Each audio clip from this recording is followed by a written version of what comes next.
তর্ক বিতর্ক করতে গিয়ে এমন কিছু যেন না হয় যাতে স্বৈরাচার কিংবা দেশের অকল্যাণকামী শক্তির সুযোগ সৃষ্টি হয়। খুলনা মহানগর বিএনপির দ্বিবার্ষিক সম্মেলনে দলীয় নেতাকর্মীদের উদ্দেশ্যে বিএনপির ভারপ্রাপ্ত চেয়ারম্যান তারেক রহমান এসব কথা বলেছেন।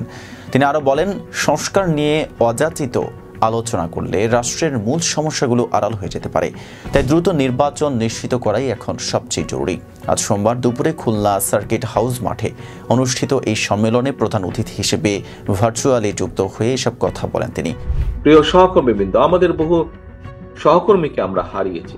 আমাদের বাইরেও বিশেষ করে গত জুলাই আগস্ট মাসে আমরা দেখেছি কিভাবে নিরীহ সাধারণ মানুষের উপর অত্যাচার নির্যাতন হয়েছে, কিভাবে 1400 মানুষ শহীদ হয়েছেন আজকের এই মুক্ত পরিবেশকে উপহার দেওয়ার জন্য।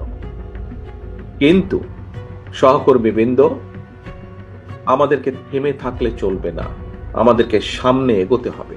আজকে বিভিন্ন বিষয়, এটি রাজনীতির একটি অংশ, বিভিন্ন বিষয়ে আলোচনা হবে, তর্ক হবে, বিতর্ক হবে। তবে আমাদেরকে খেয়াল রাখতে হবে আমরা তর্ক বিতর্ক করতে গিয়ে দেশে এমন পরিস্থিতির উদ্ভব যাতে না হয়, যাতে করে সেই স্বৈরাচার হোক অথবা এমন কেউ হোক যারা বাংলাদেশের ভালো চায় না, এমন কেউ সুযোগ পেয়ে যাক। এই ব্যাপারে আমাদেরকে সতর্ক থাকতে হবে।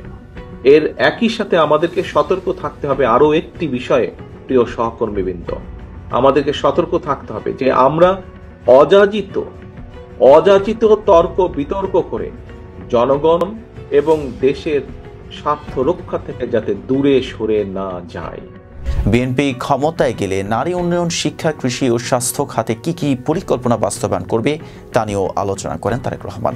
তিনি বলেন, গণতন্ত্রের চর্চা যত বেশি হবে তত গণতান্ত্রিক প্রক্রিয়া স্বচ্ছ হবে। বিএনপি ও দলের অভ্যন্তরে গণতান্ত্রিক উপায়ে নেতা নির্বাচনের এই চর্চা অব্যাহত রেখেছে। এ সময় তিনি অন্তর্বর্তীকালীন সরকারকে প্রয়োজনীয় সংস্কার করে দ্রুত নির্বাচনের ব্যবস্থা নেওয়ার আহ্বান জানান। সম্মেলনে উদ্বোধক বিএনপি চেয়ারপারসনের উপদেষ্টা আমানুল্লাহ আমান আগামী নির্বাচনে ধানের শীষ প্রতীকে ভোট দেওয়ার আহ্বান জানান। এতে নেতাকর্মীরাও হাত তুলে সমর্থন জানান। সকাল 10:30টায় সম্মেলন শুরু হয়। এতে অংশ নিতে নেতাকর্মীরা খণ্ড খণ্ড মিছিল নিয়ে আসেন। অনেকে বিভিন্ন রঙের ক্যাপ, টি শার্ট পরে ও প্লে কার্ড হাতে সম্মেলনে যোগ দেন। দীর্ঘ 16 বছর পর আয়োজিত এই সম্মেলনে নেতাকর্মীদের মধ্যে ব্যাপক উচ্ছ্বাস দেখা গেছে। সম্মেলনে বিশেষ অতিথি ছিলেন বিএনপির vice chairman Nitai Roychowdhury, BNP chairperson উপদেষ্টা ও কণ্ঠশিল্পী বেবি নাজনীন, ছাত্র বিষয়ক সম্পাদক রাকিবুল ইসলাম বকুল, তথ্য বিষয়ক সম্পাদক আজিজুল বাড়ি হেলাল, সহ সাংগঠনিক সম্পাদক জয়ন্ত কুমার কুণ্ডু প্রমুখ। নিতাই রায়চৌধুরী বলেন, শেখ হাসিনা ক্ষমতায় থাকার জন্য যা ইচ্ছা তাই করেছে। বেবি নাজনীন বলেন, অন্তর্বর্তীকালীন সরকারকে দ্রুত নির্বাচনের ব্যবস্থা নিয়ে ক্ষমতা নির্বাচিত সরকারের হাতে হস্তান্তর করতে হবে। এর আগে খুলনা মহানগর বিএনপির সর্বশেষ সম্মেলন হয়েছিল 2009 সালের 23 নভেম্বর। পরবর্তীতে 2021 সালের 9 ডিসেম্বর মহানগর বিএনপির আহ্বায়ক কমিটি গঠিত হয়। এবার নির্বাচনের মাধ্যমে আনুষ্ঠানিক কমিটি গঠনের প্রক্রিয়া শুরু হলো। সম্মেলনে সভাপতিত্ব করেন মহানগর বিএনপির আহ্বায়ক শফিকুল আলম মনা। সাংগঠনিক প্রতিবেদন উপস্থাপন করেন সদস্য সচিব শফিকুল আলম তুহিন এবং শোক প্রস্তাব পাঠ করেন সৈয়দা রেহান আইসা।